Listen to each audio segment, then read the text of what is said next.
Couple more Zippos for you today. We have a World War II black Crackle. And we have this mysterious one. If anybody knows what this stands for, let me know down in the comments. This is a 1964 Zippo. Original insert. Correct. See the markings on it there.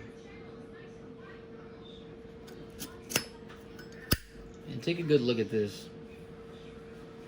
I really like this. I know these are all hand painted. There's a cat in a top hat smoking that might be a pipe. I don't know. So tell me what you think. What does this stand for, or what is it for? I have no idea.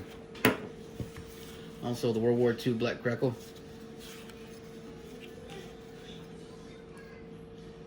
This lighter's in really good shape. It's actually unfired.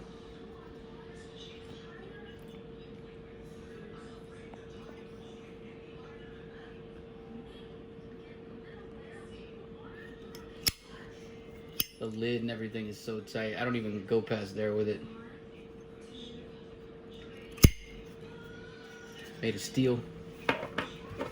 And you have the box. Unfortunately, the box has seen better days. But you know, it's really hard to come across these boxes in good shape anyway.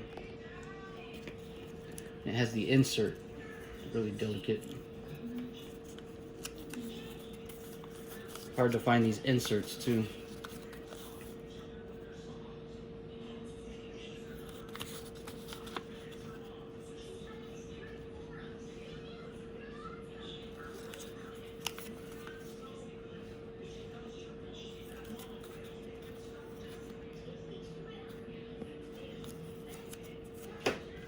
So let me know if you have a black Crackle. Let me know what kind of condition it's in. If you have an insert, what kind of condition it's in. If you have a box for it, what kind of condition it's in. I'm really fortunate to have this in the condition that it's in. And let me know about this. Let me know what KITT stands for, if you know. I've never seen another one of these. And all the searching I've done on the internet, I can't find anything. And this was made in 1964. Thanks for watching.